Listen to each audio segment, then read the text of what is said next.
Iba de camino Pedro con Jesús, se volvió y vio que detrás de ellos iba el discípulo a quien Jesucristo tanto amaba, el que en la cena se había recostado en el pecho de Jesús y le había preguntado quién era él, el que lo iba a traicionar.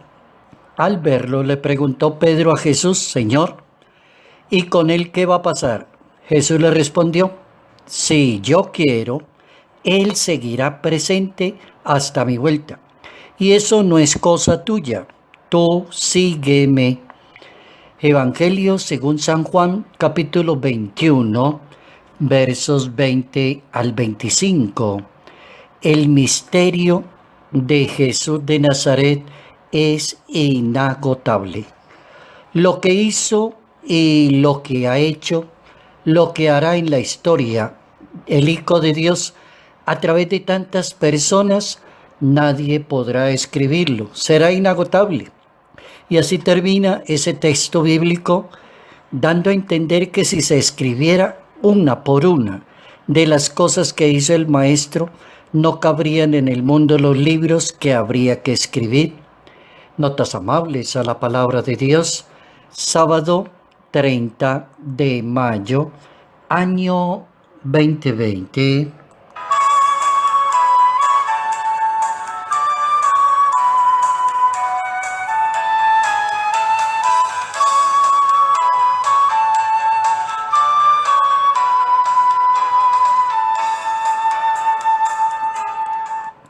El misterio de Jesús de Nazaret. Buen tema para este día sábado, pensar en el misterio del Hijo de Dios. Pensar en detalles del misterio y de la manera de ser de Jesús de Nazaret. El misterio de Jesús como Hijo de Dios, como hombre, como Dios mismo, como Cristo, como Salvador, todo eso es misterio. La obra de Jesús de Nazaret, que es inagotable, que no tiene fin. No podríamos tener un libro donde se pueda consignar todo, detalle por detalle, advierte el Evangelio según San Juan en la Santa Biblia. Y termina la reflexión en nuestra Iglesia Católica a través de la Sagrada Liturgia, en el tiempo que llamamos los católicos el tiempo pascual, celebrando la pasión, la muerte, la resurrección del Señor, y cómo ese gran misterio de Jesús de Nazaret comienza a entenderse después de la muerte, resurrección y ascensión de Él, con la venida del Espíritu Santo. Propiamente Él mismo se lo dice a sus seguidores: hay cantidad de cosas que ustedes no entienden en este momento. Entonces no hay que hablar de lo que uno no entiende. Ese es un primer consejo de la Santa Biblia. No hable de lo que usted no entiende. Hay cosas que ustedes no entienden en este momento. Pero cuando venga el Espíritu Santo, entonces las van a entender y las van a explicar mejor. Toda esa cantidad de misterio solamente en 5 versículos de la Biblia. Admirable. Frente a un evangelio que se llama San Juan. Un evangelio que tiene 21 capítulos según el texto. Y el último capítulo, que es el capítulo 21, es el que corresponde para hoy, pero no todos los versículos. Se supone que los versículos de ese capítulo son del 1 al 25, pero solamente hablamos hoy del 20 al 25. Por eso es que uno podría decir los últimos 5 versículos del Evangelio según San Juan en sus 21 capítulos. Es una obra maravillosa, escrita en el Asia Menor, por un hombre genial que se llama Juan, lleno de Dios, enamorado de Dios, encantado de Dios y haciendo la voluntad de Dios. Una obra prioritaria, una obra impresionante para entender a este hombre maravilloso que se llama San Juan el Evangelista.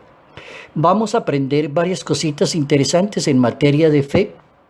La primera que el Evangelio nos enseña para hoy es que cada uno de nosotros tiene su propia historia y cada persona tiene su manera de seguir a Jesús de Nazaret. Uno no le puede meterse en la vida de los demás a decirles que usted tiene que rezar así, Cuando usted vaya a la oración, siéntese así, cruce la pierna así, mire para arriba así, baje la cabeza así.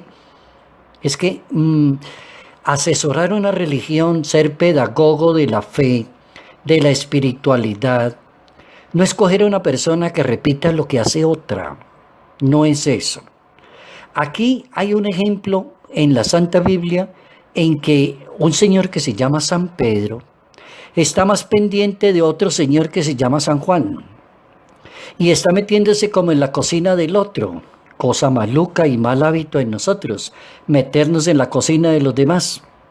Entonces Jesús nos enseña hoy a no meternos en la cocina de los demás, a no meternos en la historia de los demás, la manera como los demás oran, la manera como entienden a Dios, la manera como cada cual como mata sus pulgas y arregla sus cositas.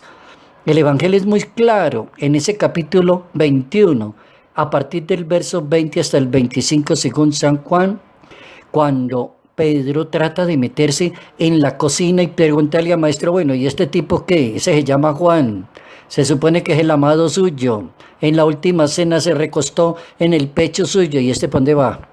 ¿Este es mejor que nosotros o le va a dar mejor cargo o dónde lo va a poner a trabajar? El maestro soluciona facilita el problema en materia de religión. Si yo quiero, Él seguirá presente hasta mi vuelta. Y eso no es cosa tuya. A ti lo que te debe interesar es seguir a Jesús de Nazaret. Primera conclusión, cada persona tiene su propia historia y la manera de seguir a Jesús de Nazaret. Cada persona que fue bautizada y practique la religión debe preocuparse esencialmente por seguir a Jesucristo, no a otro ser humano. No, no, no. La religión no es el arte de seguir a otro ser humano. La religión es el arte de seguir la palabra de mi Dios, dejarse guiar por el Espíritu de Dios, permitirle a Dios que transforme la vida suya.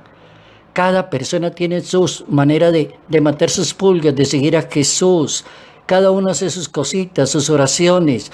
Cada uno se preocupa de su oración personal, de su confesión, bien hechecita, bien confesadito. Cada uno debe preocuparse de su sagrada comunión. La iglesia recomienda todos los domingos fiestas de guarda y estar en gracia de Dios. Pues hágalo, cada uno hágalo. Para que el Señor no le tenga que decir, ¿y usted por qué está metido en la vida de los demás? Yo no lo mandé a usted a calificar a todos los que van a la parroquia suya. Yo lo mandé a usted, fue a seguir. ¿Y tú qué? Es decir, sígueme. No te metas en la vida de los demás. ¿Qué pasa con la segunda conclusión de hoy? La segunda moraleja. La segunda moraleja es que hay que estar muy atentos cuando uno lee la Biblia y escucha la palabra de Dios. Hay que estar muy atentos a la interpretación de la palabra de Dios. ¿Cómo interpretar la palabra de Dios? Para los que estudian Biblia y saben mucho de Biblia, son hermeneutas, licenciados en Biblia. Hay personas muy buenas como intérpretes de la Biblia y eso se llama hermenéutica bíblica, y los que la profundizan mucho más se llama exégesis bíblica y trabajan muy bien esos dos temas. Qué bueno que haya cantidad de gente que nos enseñe y nos eduque a nosotros en esos temas. Qué bueno que le puedan explicar a uno la Santa Biblia, hermenéutica. Aquí lo está haciendo Jesús de Nazaret. Jesús de Nazaret está dando toda una clase de interpretación bíblica, de hermenéutica bíblica. A usted no le interesa meterse en la vida de los demás, le dice a San Pedro. Si yo quiero, Él seguirá hasta mi vuelta. Y eso no tiene que ser, usted no tiene por qué estar metiéndose en eso. Un buen regañón, un buen jalón de orejas, a veces es bueno que le jalen a uno las orejas, es bueno para que camine mejor en la religión. El reglón siguiente, el siguiente versículo del texto del Evangelio, le va a dar soporte a esa moraleja. A estar atentos a interpretar correctamente la palabra, en el momento, en el hecho y la intención con que la dijo Jesús. Eso se llama interpretar la palabra de Dios. La palabra de Dios siempre se debe interpretar en un contexto, dentro de un contexto. ¿En qué momento lo dijo? ¿Por qué lo dijo y para qué lo dijo? ¿En qué? ¿Con qué intención? Ahí lo dice el texto de hoy. Una vez que Jesús reprende a San Pedro porque está metido, entonces le da la fórmula hermenéutica. Corrió entre los hermanos el rumor que ese discípulo no iba a morir. Miren a dónde fue a parar la palabra. Cuando una persona no trata de seguir a Jesús, que es la primera moraleja de hoy, cada uno lo sigue de acuerdo a su palabra, al Espíritu, y se va adelantando en su religión. Cuando una persona no sigue a Jesús, sino un ser humano, y está pendiente de todo lo que hacen los demás en su vida de barrio, parroquia, diócesis, entonces termina hablando lo que no es. El Papa Francisco le llama a eso metiéndose en chismes inútiles, dice el Papa Francisco. Pero volvamos un poquito atrás, un tantín para decir cómo Jesucristo hace una hermenéutica tan buena y pone en dónde puede terminar las personas que mantienen más metidas en la vida del otro y dándole cátedra cómo vivir la religión. Termina muy mal. Dice el texto de la Biblia, corrió el rumor de que ese señor que se llama San Juan como que no se iba a morir nunca. Y todos los apóstoles se iban a morir, menos ese señor, oiga, tan bueno, tan privilegiado, ese no se va a morir. Parece que la obra de Juan, y según los hermenéuticas y los historiadores bíblicos, que dicen que San Juan murió a los 100 años de edad, justo más o menos sobre la edad de los 100 años, murió el evangelista San Juan. El Señor nos invita a dos moralejas. La primera, cada persona dedíquese a seguir a Jesús de Nazaret, a vivir su propia historia. Nadie repite la historia de otra persona. Así porque no hay razón para seguir a otro ser humano. Segunda conclusión, estar muy atento a la interpretación de la palabra de Jesús de Nazaret para que el Señor no nos llame la atención y no nos diga usted qué hace metiéndose en la vida de los demás. Bien maluco que le digan eso a uno. ¿Usted por qué es tan metido? ¿Usted por qué es tan bocón? ¿Usted por qué hace sufrir tanto a las personas? ¿Usted por qué mantiene opinando en todo? No, lea la Biblia.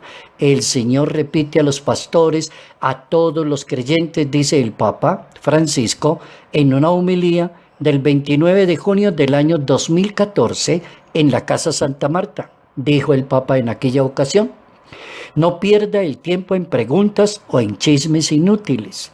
No te entretengas en lo secundario. Mira lo esencial de la religión. Sigue a Jesús de Nazaret. Síguelo a pesar de las dificultades que tengas en tu vida, pero supérate. Síguelo en la predicación del Evangelio. Síguelo en el testimonio de una vida que corresponda a que tú eres un bautizado, perteneces a una iglesia. Oigan ese Papa cómo habló ese día. Sigue a Jesús de Nazaret y da testimonio como un buen bautizado. También dice el Papa, sigue en el hablar de Jesús de Nazaret, en el diálogo, en el anuncio de la palabra, para que a nadie le falte la palabra, y siempre preocúpate por seguir a Jesús de Nazaret.